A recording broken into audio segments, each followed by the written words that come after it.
No matter what time it is where you are, it's morning for me. So good morning, everyone. This is John. Masculine and feminine energies. This is a conversation that is long overdue. People talk about masculine and feminine energies all the time. And I think this is one of the places where human language has done us a disservice. Because the second you put gender to a concept, you create division. Masculine or feminine, male, female.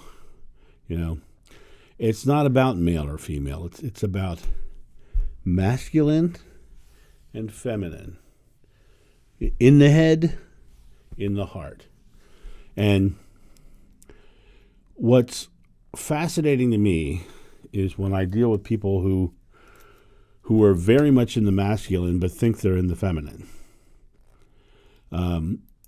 They dive deep into wrapping their head around spiritual concepts without actually taking the time to feel.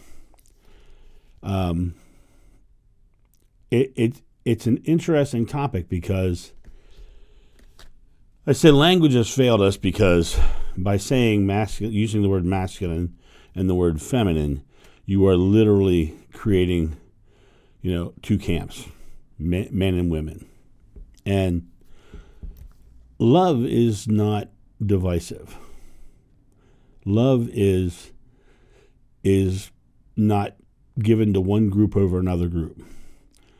Love does not need a polarity except for the fact that we have our fears to experience love from. But even in that polarity is not truly a polarity because fear itself is just an emotional reaction to some future event. It's just negative focus. So the reality of it is that we are never without love. We are never without that feeling. But the second you say masculine and feminine, somebody has to be right? Someone has to be in power. Now, in my regression, if you listen to that regression, you'll hear there's a part in there where I talk about the time of the masculine has been, and now it's time for the feminine, whatever. And even in that, I believe that the language failed because no woman is better than any man, no man is better than any woman, no LGBTQ is better than any straight person, no black person is better than any white person. We're all equal in the eyes of God. And since each one of us loves, then each one of us has the capacity to create love. But what I believe was said in my regression, what I believe that was about was we have been in the head for so long trying to wrap logic around the spiritual that we're now lost in the wilderness so deep that there's so much extraneous crap around it that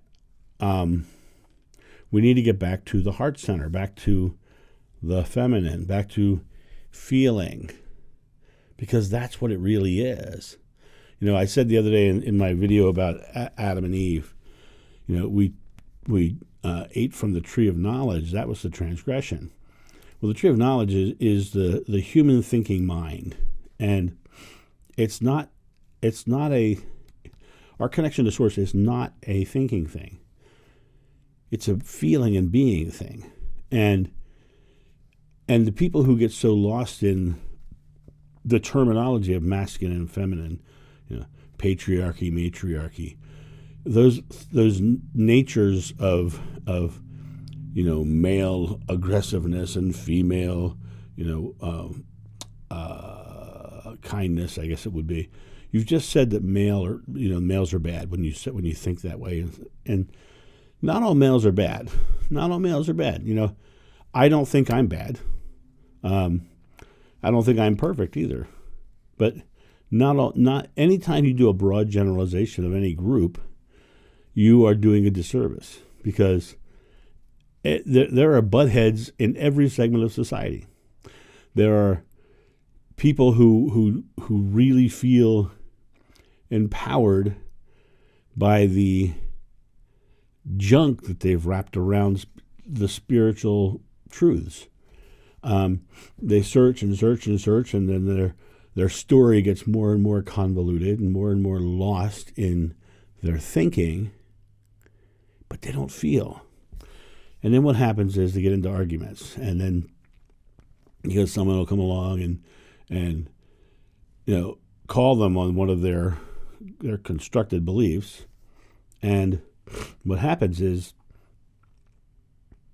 the first thing that happens is they get upset or they get bothered, and when they get bothered, they lash out. How do they lash out? They lash out by stepping into a position of authority and then using fear in some way.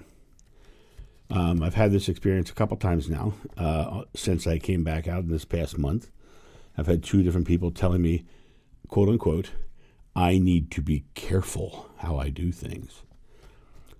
All that is them saying, you need to be afraid. That's all that is.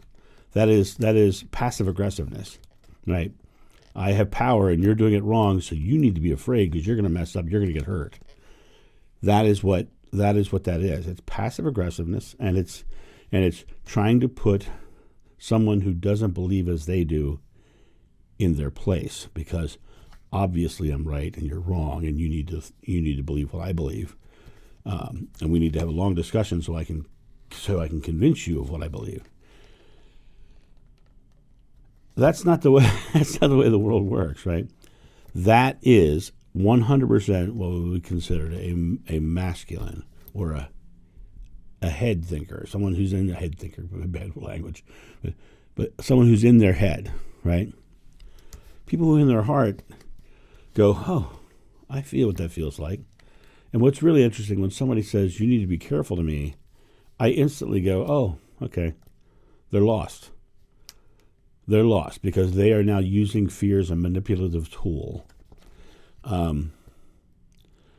They're looking for some way to find power over you, and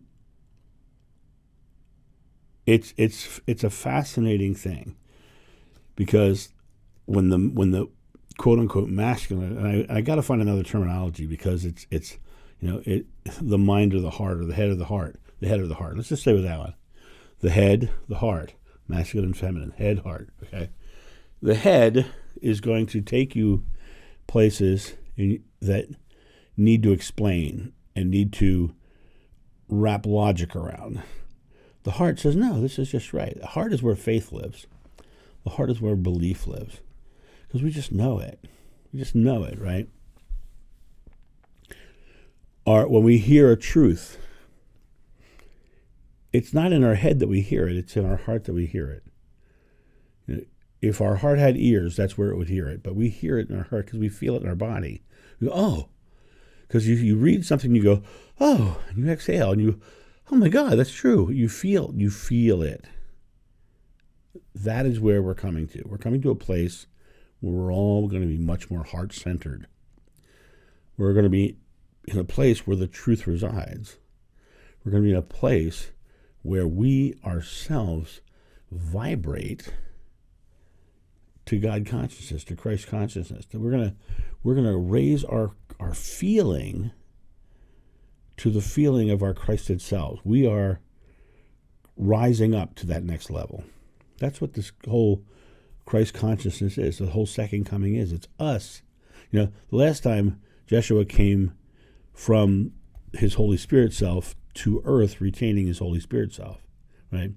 What's happening now is we are taking our earth self and we're meeting him, right? And whoever else is on that level, right? Buddha, Krishna, angels, whatever you want to call them, right? We are rising up in our vibration, and that's a feeling. That's a being. That's not a thinking. That's not a knowing. That's not head. That's heart. It's feminine, if we were using those terminologies. So the masculine and the feminine really does come down to heart-centered or head-centered. And if you're looking at your spiritual journey, and it's getting more and more convoluted. The Council of 12, the artificial insemination of blah blah blah. If you're creating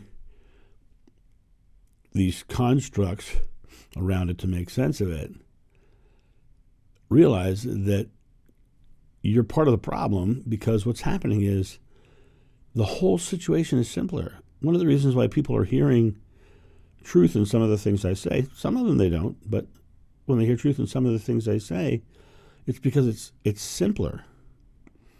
It feels better. And spirituality is in the feels. It's in the feeling, in the feminine, in this part of the body, right? Oh, that feels good, right? That is connecting to source. That's connecting to the space.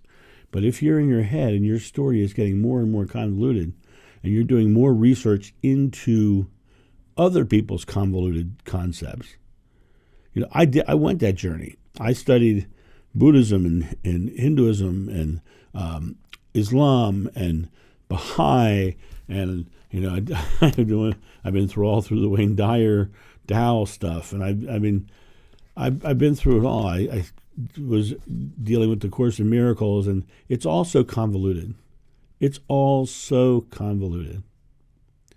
All of it. Just feel. Just feel. You don't need the junk. You don't need the head stuff. You need the heart stuff. You need the feeling stuff. And the feeling stuff is where it is. It's where it's at. That's what they say. Right? You need to get into the feeling, because that's where the source is. That's why when you do that exhale, and you feel that feeling, and the more you become aware of that feeling, the more you feel lighter, you feel taller, you feel unencumbered, right? The thoughts and the concepts wrapped around it is where you get encumbered. The thoughts and the concepts you wrap around basic, simple truths is where you're lost in the wilderness. They said Moses wandered in the wilderness. A lot of those books were metaphor. You're lost in the wilderness, out there in the middle of nowhere, right? And then you were brought home through your feelings. So when it comes to masculine and feminine, think head, heart. Head, heart. Ooh, not glasses. Head, heart. And realize that you need to get out of your head and into your heart. Out of your thinking and into your feeling. Have a great day, and I'll talk to you soon. See ya. Bye.